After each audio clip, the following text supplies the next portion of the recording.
listening to Julia's Trucking Cafe Trucking News Hour. Hello, and welcome to Julia's Trucking Cafe Trucking News Hour. Thank you so much for joining me. I'm so happy that you're here and that you want to listen to the trucking news. As always, I have lots of news to get to, so let's get right to it.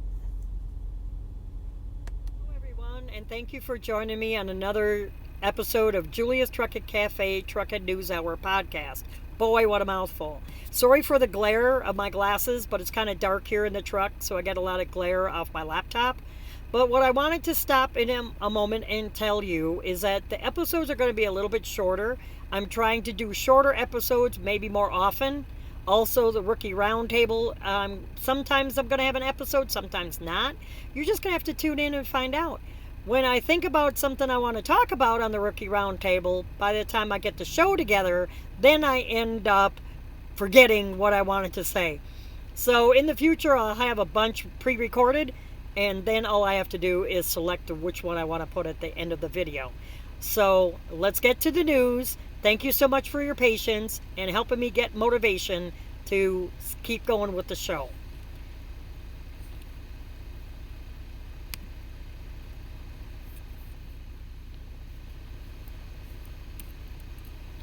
A trucker is struck by lightning and could only think that he's not going to be able to do this anymore. This incident happened in Newton, Texas, while Dale Dean, a log hauler, was going about his work hauling logs. He was working to haul lumber during a storm when he got stuck in the mud. He says he was hooking his truck up to a skidder. Now, for those of you that aren't familiar with logging in the logging industry, a skidder is like a big type of tractor with like a big round looking clamp on the end of it that takes all of the logs and pulls them out of the woods and kind of drags them out, and then another machine puts them up in a pile and then loads the trucks. So he was hooking up to a skidder to help pull him out of the mud when lightning struck his rig while he was inside the rig. Or I believe he was trying to hook up. The current of electricity that traveled through the metal chain and into his body knocked Dean 3 feet into a nearby ditch. He says, I quote, "It was a real scary moment for me. All that flashed through my mind was, man, you're not going to be able to do this anymore." And he kind of tears up when he talks about it. Dean's co-worker then called their supervisor, while Dean himself called his wife for help getting to the hospital. Beverly, and then she says, "Let me call you right back." And I quickly looked at my co-worker and I said, "Oh my goodness, I'm about to die." And she just said she's going to call me back. He jokes. When Dean walked into the hospital, he says doctors were stunned. They saw the remnants of the lightning that went through his body. He said that amount of voltage should have caused him to have a heart attack. Quote, "I guess the first thing I didn't know was that if he was dead or alive. So proud to see him standing up when I got there," said Dean's supervisor. On his way home, his wife says, from the hospital, she reached over and just grabbed his hand. She thought, if it would have been different, I would have been coming home by myself. I'm just grateful that I was able to reach over and grab his hand. So, very lucky to be alive. I have never gotten struck by lightning out on the road, thank goodness. But I hate lightning storms. Not to take away from this story whatsoever, but being a victim of Hurricane Katrina all them years ago, there was a lot of lightning. And I just get really, really skittish at lightning storms. In our next story, a trucker's cause of death is pending after he was found dead in his cab. Trucker was parked at a Lowe's parking lot in North Dirksen in Springfield, Illinois. Preliminary findings from an autopsy show no evidence of injury or trauma. At the time of writing of this article, the driver's cause of death is still pending toxicology reports. Trucker's identity was not released pending notification of next of kin. The death is still under investigation by the Springfield Police Department. Rest in peace, driver. Your load is done, and we have this for you. Condolences to all of this driver's family. Now, you know how mobile homes go, hauling ass down the road, and some of these houses and everything, half of houses and stuff, go hauling ass down the road. But did you ever see one fall off the chassis? This happened in Nitro, West Virginia. The accident happened on westbound Interstate 64. Mobile home slid off the trailer and into a ditch. Luckily, it was a ditch and nobody got hurt. And this looks like it's like 16 wide. Traffic remained flowing in the area, but apparently it wasn't really, attached to the chassis very well. So I'm like, that could have been a real fiasco. And in our next story, guess what? The ELD mandate that we've been forced to use all these years only increased truckers' death and fatal crashes. Multiple studies show and find. Well, who'd have thunk it? Multiple studies show that ELD, electronic logging device mandate, has not decreased deaths or truck crashes in the 5 years since it's been implemented, according to recent studies. The FMCSA, Federal Motor Carrier Safety Administration, initially estimated that the enforcement back in 2017 will result in avoidance of 1,844 crashes annually and fewer than 562 injuries per year. And a savings of 26 lives. Now, 5 years later, the data doesn't support those statistics and those estimations. The FMCSA data shows that crashes involving large trucks increased by 11% between 2017 and 2019, just before the pandemic hit. The only thing that helped decline it was the pandemic and people having to stay their butts home. Data for 2021, of course, isn't available yet. The Bureau of Labor Statistics show that fatality rates among truckers themselves has increased since the ELD mandate began, from 23.6 per 100,000 to 28.8 per 100,000 from 2013 and 2021, respectively. Data from the National Highway Traffic Safety Administration, NHTSA, also shows an increase in injuries and deaths from truck-related crashes since the implementation of the ELDs. Although these increases were not quite as dramatic, I have to put that in there. At the very least, the data does not support the FMCSA's claims that the ELDs would make roadways safer, and instead confirms the fears of truck drivers that the lack of flexibility the ELDs create makes driving semi-trucks even more dangerous. Quote, if you're 30 minutes from home and you go over your 11 hours, you must shut down or else you get an out-of-service violation. Says Brian Pappy, a trucker who left the industry after 13 years. Quote, there's a much less flexible window for truckers to get from point A to point B, said Karen Levy, a professor of Cornell University, who has studied the effects of data tracking on the trucking industry. Quote, they used to say, I'll get there in about 11 hours. Now they really only have 11 hours. As a result, they tend to drive faster. They maybe don't stop when they feel like they should because they know they have to get from point A to point B. In other words, we're being rushed all the time. Hurry up and get there. Hurry up and get there. The load's not going to wait. And shippers and receivers, now I'm going to digress a little bit.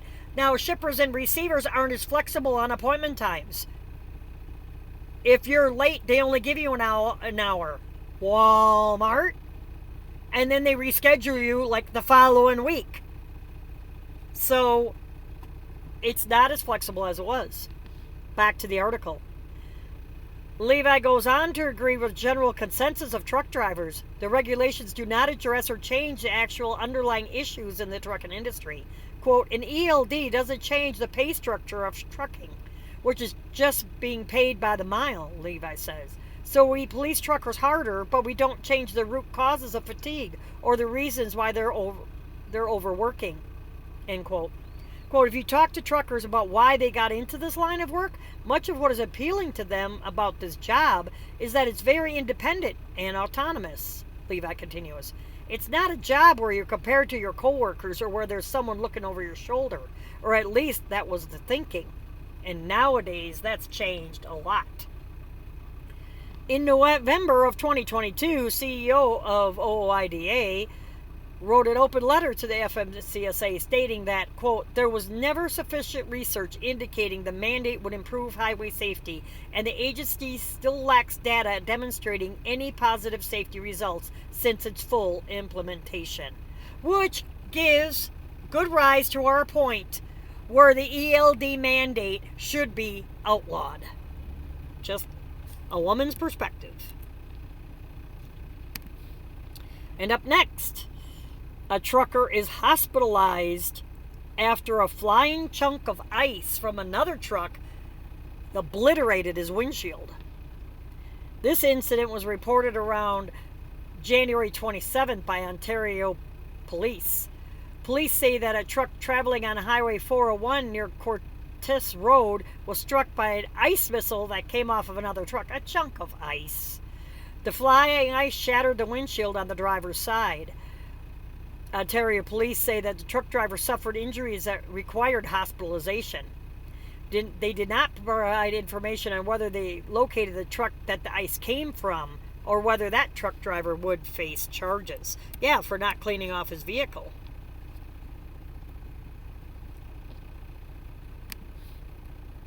And in Georgia, in this story, Department of Public Safety calls out a truck driver for using, quote, NASCAR slicks. Do you think they're slick enough? You have no traction at all. Talking about getting your money's worth out of a tire. Good grief. The Georgia Department of Public Safety, or DPS for short, took to social media to point out a commercial vehicle tire violation recently discovered by an officer. They said NASCAR slicks are still not regulated by the FMCSA, so please do not use them on your commercial vehicle. The not funny part is that the driver thought it was still a good tire as long as it still held air. Really? Really? This driver thought this slick tire with no tread on it was still a good tire because it still held air. Social media users expressed both concern and incredulity about the tire featured in the post. Someone definitely got their money's worth out of that tire, such as I said. Seriously? Glad y'all took that truck off of the road, said another. That is crazy. Not a may pop, more like when will it pop? Exactly.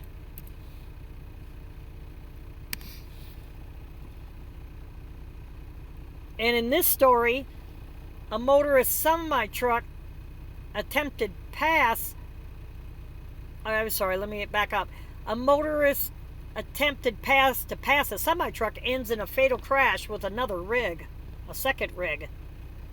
This happened in Barron County, Michigan. Witnesses say that an SUV was heading east on US 12 behind a semi-truck when the motorist decided to pass the rig. As the SUV attempted to pass, the motorist lost control and veered off the left side of the roadway. Going too fast. Motorist then regained control of the car but was soon struck head-on by a westbound semi, which pushed the car off of the roadway and into an embankment.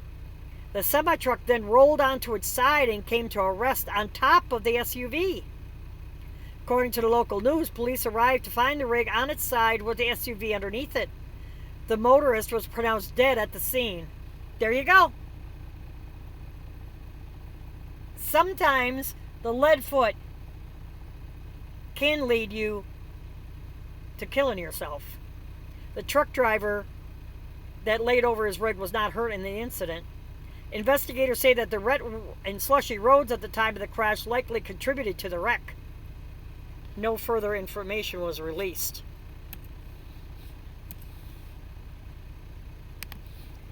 And this you might find funny. FMCSA asked the public for comment on how to regulate self-driving trucks. Oh, I made a public comment. Keep them off the highway. The Federal Motor Carrier FMCSA is asking the public for comments on how commercial motor vehicle equipped with automated driving systems should be regulated.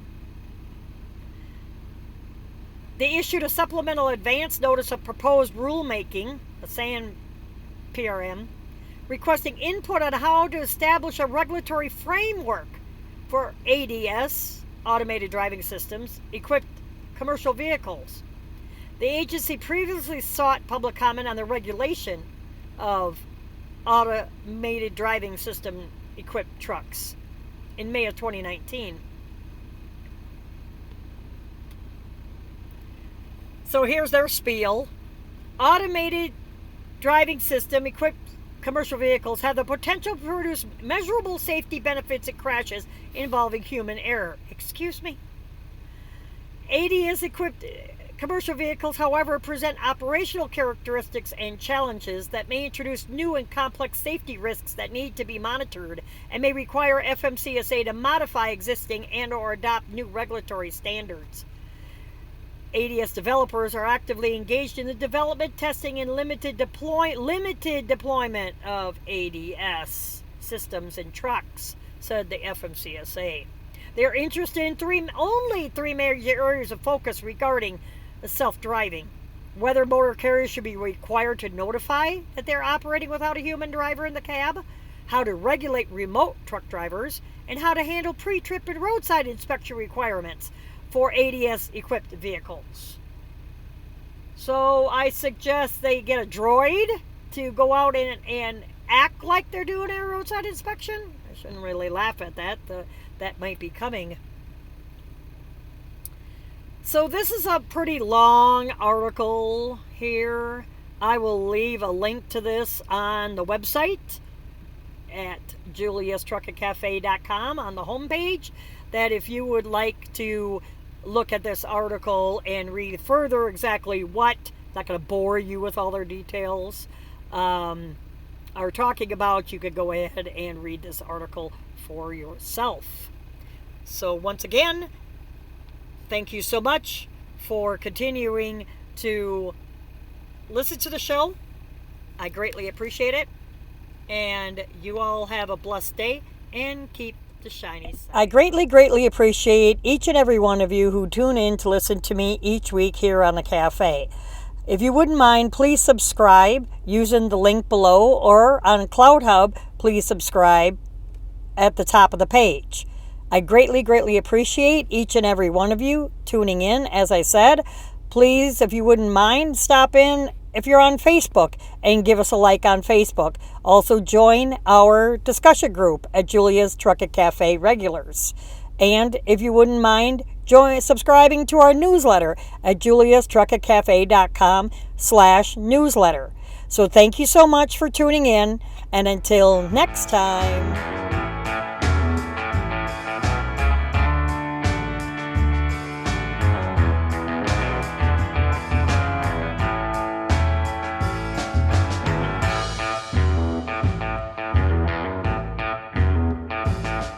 You have been listening to Julia's Truck and Cafe Truckin' News Hour. Check us out on Facebook and Twitter. Take care. Have a blessed day.